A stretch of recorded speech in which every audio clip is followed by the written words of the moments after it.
Can go. Hello, everyone. My name is Mario Damiani. I'm with the admissions team of the International University of Monaco. And welcome to this online event focused on our new Master of Science in Sustainability Innovation Management. We're going to talk today about an interesting topic: why a Master in Sustainability Innovation Management in Monaco, and why here at IUM. And we're going to discuss this with our two main experts about sustainability and innovation here at IUM. That is Dr. Elena Tavella, Program Director of this Master. Hello, Elena. Hello, everyone. And Sophie de Lorenzo, Corporate Relations Director at IUM. Hello, Sophie. Hello, good afternoon, everyone. So guys, you can use, it's a free discussions between our two experts, and you can use the chat or the Q&A sessions to make all questions during the webinar, so do not hesitate. And now I'd say that the floor is yours, Elena. Thank you so much, Mario, and hello, Sophie, also from my side. Sophie, I was wondering, why would you say that it makes sense for somebody to study sustainability management in Monaco, and more specifically also why at IUM? What would you say? I think that for Monaco is a good question, because Monaco is not known for its strong commitment in sustainability. So that is the first question, is really why in Monaco? Because Monaco is known for Formula One. Monaco is known for many things, including yachting and hospitality, but less in sustainability. And actually, sustainability is really at the heart of all the development in Monaco in many ways. It starts by the Prince Albert II of Monaco. It starts even before with the grandfather of the prince, who was an explorator of the poles. But the strong commitment of the Prince Albert II of Monaco really drive all this sustainability shift of the institution, of the business in Monaco. And so through this commitment, most of the institutions, including us, but business institutions, are aligned with many initiatives. So I don't know, but just to give you the perspective that the Prince Albert II Foundation is, the Prince Albert II is really committed personally, because he has been the voice of the United Nations for many sustainability causes, for ocean preservation notably. He has his private foundation that promote and invest in different initiatives, promoting water, let's say water preservation, to fight desertification, to promote biodiversity, and then more recently, really strongly, to promote ocean preservation in many ways. So the Prince Albert II first, is really the key drivers of this sustainability shift in Monaco.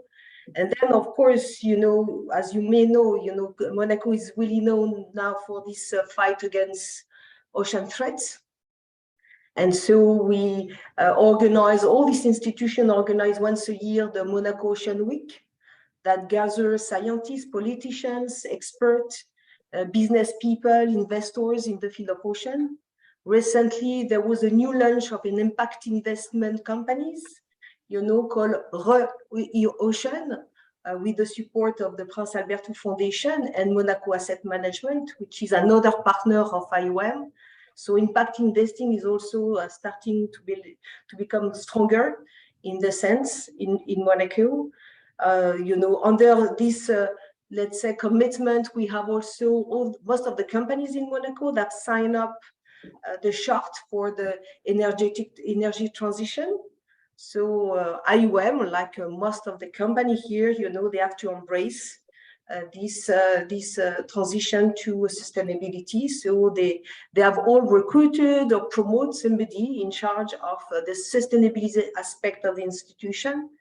And so we are all now, all these institutions and most of the business are not driven by that transition towards sustainability. Yes, great. So we could say that, well, the interest of the Principality in sustainable development has historic roots. You told us about the great-grandfather of the prince, so meaning that knowledge and expertise in sustainable development has been transmitted across generations, right? Sure. And now it is reinforced because Monaco has become now the point where the leaders, the political leaders and the experts are also speaking about some specific aspect like ocean, for instance. So this is not the hub, to develop not only this awareness, but new solution that preserve the planet. So I mentioned the Monaco Ocean Week, but throughout the year, we have many different initiatives at the political level when we welcome, international institutions, prime ministers, head of sustainability, both in business, but also in government, to gather in Monaco and try to find commonly some solution. Okay, so I can see there are like kind of two main pillars in terms of sustainable development that are particular for the Principality of Monaco. On the one side, we have organizations like financial institutions, luxury organizations, also hospitality, for example, that are increasingly interested in transitioning towards sustainability. And on the other hand, we have politicians, public sector institutions, right? So yeah, we could sort of, they're all following the same path, actually. I had a discussion with somebody in the government yesterday managing the transition, and so this is exactly the type of people, of issues that can be within an institution or within the private sectors. So this is not this interest, this is far more than an interest, this transition has already started. Yes, so we could say like, Monaco, small area where you have a lot of initiatives taking place in terms of sustainable development on both on the private sector side and the public sector side, with different key stakeholders regularly gathering to talk about transition. Yeah, sure. Let's take the main business area in Monaco, for instance. You have the hospitality area. So if you go through the Minister of Tourism, you have this white paper on sustainability. If you go to the website of the leading institution in hospitality and event management in Monaco, SBM Monte Carlo, you have the new charter called Engage, Eco-Engage. I think that's a charter that is signed, that developed the new strategy in sustainability of the biggest group in Monaco. If you take this, let's say the banking industry, for instance, they are all going through the ESG practice, to have more sustainable practice and investment as well. As I mentioned before, you have these new players in impact investing that invest, in sustainability, so that for the finance side. You have also another market business area, which is quite important in Monaco, that is the shipping. And the shipping is not sustainable necessarily, but if you look at all this initiative of the main ship companies, they are now going through initiative to have a decarbonized way of doing shipping, for instance. So all these companies, all the business area now are affected by this concern. Yes, great. Yes, and if we are taking like these initiatives that you have been mentioning so far, some of them to studying in sustainability management at IUM. Could you tell us about some examples of relationships between IUM and some of these initiatives or institutions in sustainable development? IUM, that's the unique business school in Monaco. So obviously, we are partnering with most of these institutions, I've mentioned. So we are close to the care hospitality players. So we have opportunities, discussion or common initiatives. We are partnering with the Fondation Albertou of Monaco to develop other initiatives. Alors I name two because this happening now. We are partnering to organize an international business plan competition on ocean preservation called the Monaco Ocean Protection Challenge, along with the foundation, but also the Oceanographic Institute and Monaco Impact. With the foundation, we also nominate, they are launching a new program called Regeneration that create a community of a new player, the new generation of leader in sustainability. And as a partner of the Fondation Albert II, we also nominate 5 profiles per year who can join this community supported by the Fondation Albert II. And for some of them, they develop also a leadership program, that concern, these leaders are selected all over the world. So that's also an interesting initiative. We are partnering with Monaco Asset Management, which recently launched this impact investment fund. We are partnering with the Ministry of the Energy Transition, to also support as an institution these initiatives. So we are partnering with most of these institutions in Monaco. So naturally, we are also engaged in the same direction. And sometimes, as I mentioned, for the Fondation or for the Institute Oceanographic, we are partner to organize initiative all together. Right.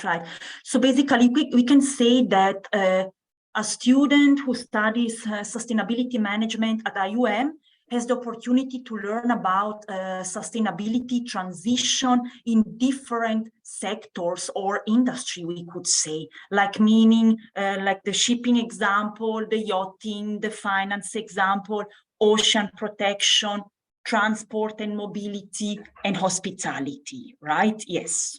I think it covers the main business in Monaco. So we will not speak about sustainability in business that are not concerned in Monaco, but for all the Monaco businesses, we can speak about sustainability. That can be in luxury, that can be shipping, that can be in oil and gas. So in many ways. And it is true that, sustainability, you have different aspects and covers so many different things. In Monaco particularly, we are following the Monaco voice towards ocean preservation. And it is true that our heart of this initiative is also driven by this ocean preservation. Yes, we could also say that many initiatives are driven by the focus on ocean preservation. Like ocean preservation is also linked to hospitality, to yachting, to shipping. So that is let's say, a starting point, which is connected to many other different sectors and is extremely relevant for global sustainability movement. Yeah. Ocean is the wealth of the planet and the wealth of Monaco and the French Riviera. So of course, all these initiatives, are around ocean preservation.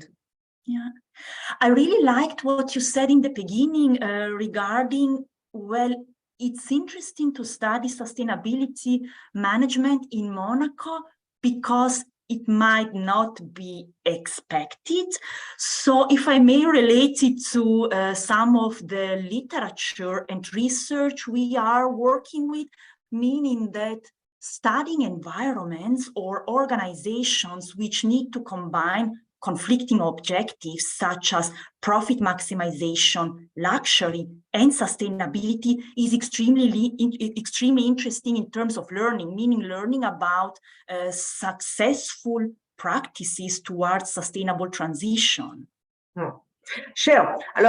Most of these companies now, they are very cautious to speak more and more about sustainability. So there is that trend as well, where, the company realized, some years ago, 2 years ago, 3 years ago, that they spoke a lot about sustainability.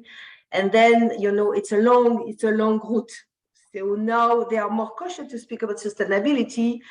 At the same moment, they are deeply involved in, making evidences of their commitment towards sustainability practices. So as a researcher, it might be a challenge for you to find, this information today at the moment when, the most of the company that I know, they want to have some proven evidences of what they implemented makes sense and have got results.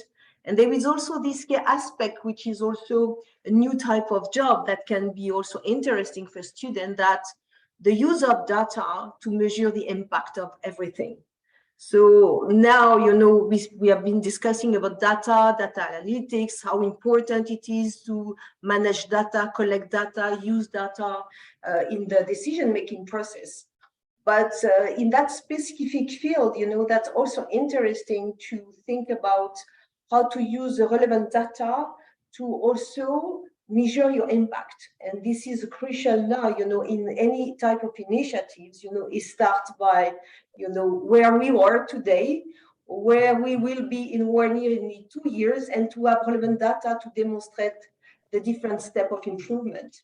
So this is also another aspect of the data analytics that we are developing throughout, the year in our different programs, but with specific sustainability touch, which is really at the heart of most of the concern of the business today. Yes, you are somehow relating, at least what I can see also, to a very important aspect, meaning, okay, what are the career opportunities of students graduating from such a program? I mean, you're pointing towards the direction of jobs or job opportunities long term, because just for example, making a link to measuring the impact of sustainability initiatives, for example, on, I don't know, like performance, stakeholder engagement, actually needs to be studied or looked at in a longitudinal perspective, I mean, over time. This means that these are job opportunities that will never be, let's say, outdated. There will always be demand for such type of, let's say, program or competency skills. Yeah, I think it's there is a new job market today that didn't exist some years ago, because traditionally, when you wanted to have a specialist in sustainability, most of the company, they recruited internally a person. Sometimes it was a communication person, and now they realize that it is much more a strategic person, that can be a person in supply chain, and they appointed someone within the organization without creating necessarily a new jobs. So what's happened quite recently in that last 2 years, we have seen more internship offers with the title CSR project or CSR coordinator or transition. And so this is quite new, because some years ago, it was not the case to have this new generation of internship proposal or job offers for young people. Young people were required to have a business, let's say, immersion first, and then tackling the sustainability aspect. Now, the company wants to have more across or transversal expertise in different practice in sustainabilities, in different processes. When I mentioned the data analysis, so that's something that can be transversal to any type of companies and businesses. So we have seen more and more transversal job in sustainability and not related to the practice of companies or specificities of the companies. And that is the reason why this type of master makes sense, I think, because really you train people really align with this transversal aspect of transformation, because at the end, that's change management. We are discussing about change management. That can be digital one or sustainability one. And for most of the company here, what I've been discussing with, this is the same. Innovation and sustainability are pairing. This is not innovation against sustainability and the inverse, it's a green IT, meaning that you make emerge a new platform or system that is more green, or this is IT for green, meaning that all your support should be, have the same, let's say, objectives, which is to have a more sustainable business model. So this is also this convergence of innovation, for sustainability, which is also quite new, and not this confrontation between both. And that is also an interesting aspect in most of the change and transition within companies. Yes, so talking about innovation, which is, yes, super important for sustainable development, sustainable transition within organizations, And innovation is also very much related to entrepreneurship. What would you say about sustainable entrepreneurship in relation to the Principality of Monaco? Are there any successful examples of startups or opportunities for students to learn about practically how to develop their own companies? Yeah, I will cover both entrepreneurship and entrepreneurship, to be honest, because one resonates with the other one. You know, for entrepreneurship, you know, Monaco is not also renowned for the country for entrepreneurs, even though they have incubators. The Principality of Monaco have set its own governmental incubators called Monaco Tech, and Monaco Tech invests mainly in the area of Monaco. And Monaco Tech is also investing mainly more and more in sustainable businesses aligned with the Monaco commitment. So it is true that we have the chance to have close to us a partner. Monaco Tech is also a partner of IUM. And so these partners, you know, incubate also very interesting tech project, because there is also the tech aspect in their recruitment of startup, but all these tech aspects should be combined with the sustainable objectives. So it's really aligned with what we have been saying. So for the entrepreneurs, having a business that concerns Monaco ecosystems and sustainability, of course, that can resonate with the purpose of the governmental incubator. We are also working with other incubators, you know, that can be in Monaco. We have another incubator called Monaco Foundry, which has incubated several projects from our students as well. And they are also much more interesting, the innovation aspect than the sustainability, but still they are working with us, you know, to identify very interesting startup at the early stage. They can accompany through their development. Through this Monaco Ocean Protection Challenge, we are also member of a coalition called 1,000 Ocean Startups.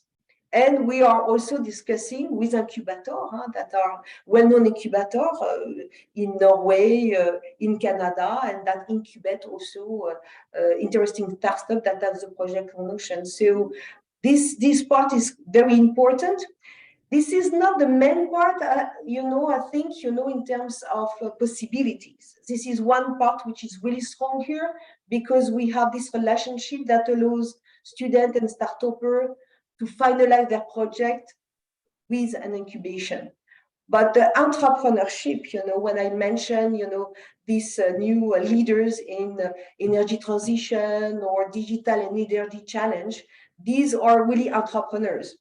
And so for this type of profile, to have, let's say, an experience, or to have already worked on an entrepreneurial project and an experience as a consultant, for instance, is really the Graal in terms of competencies research.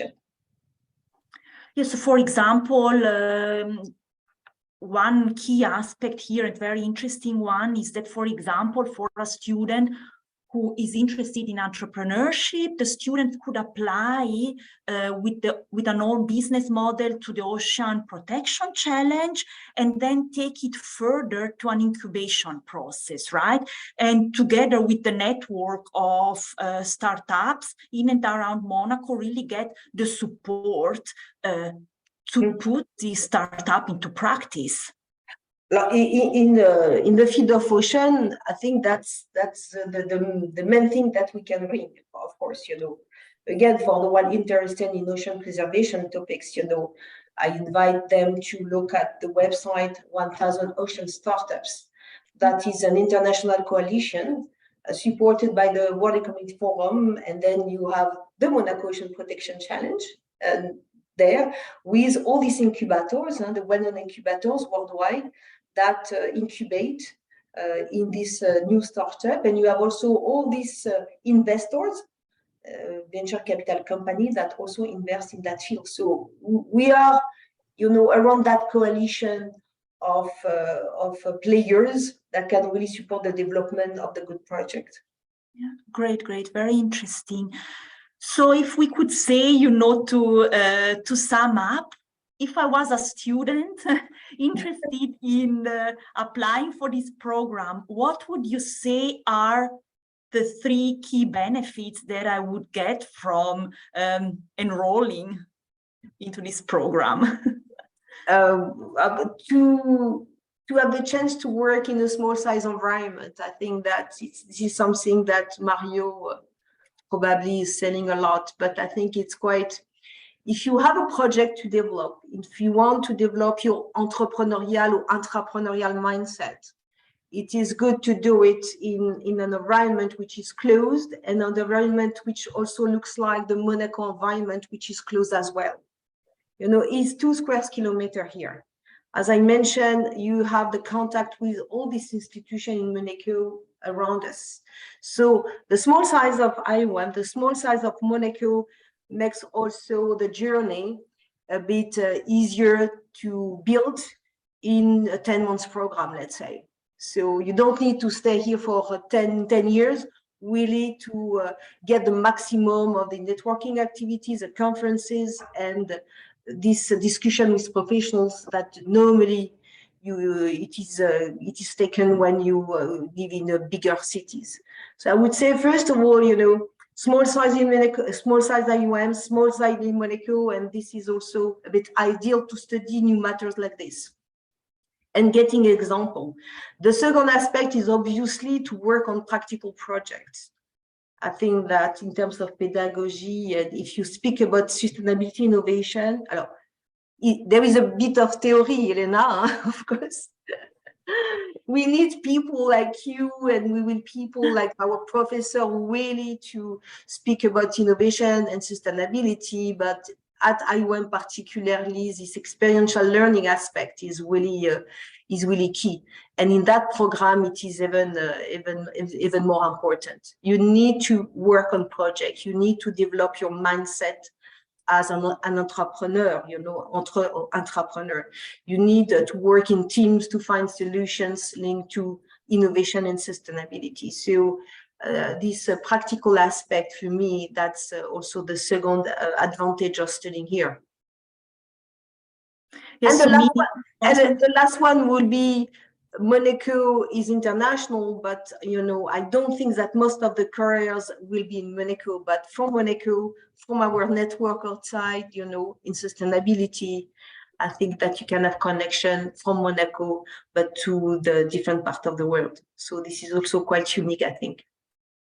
So basically, we could say small geographical area, 2 square kilometers, a lot of initiatives taking place in terms of sustainable development, which leads to easier access to learning opportunities, right? And then you can translate these learning opportunities into an international perspective using the Principality of Monaco and IUM as a springboard, let's say. Well, that's a perfect summary. Yes, exactly this, exactly. Great. Well, thank you so much, Sophie. I'm asking Mario whether there are any questions from I'd say that you already covered all the topics that were raised by the attendees. So thank you very much. I think it's been a very formative and interesting event. Thank you everyone for attending this online event focused on our new Master of Science in Sustainability Innovation Management. I will follow up with everyone, with every one of you. You can also find in the chat my direct email for any questions you might have in addition to that. Just to remind you that this is a 16-month program, 10-month intensive in class followed by a 6-month internship or business plan project. And you're eligible if you have a bachelor degree. You can start your application online at our website, www.monaco.edu. And again, you'll find my contacts here in the chat for any further questions. So I just want to thank you again, Professor Tavella and Sophie de Lorenzo. Thank you so much for this interesting conversation. Thank you very much. Thank you. Good afternoon, everyone. And we will get in touch very soon. Thank you again for joining this event. Goodbye. Bye-bye. Bye.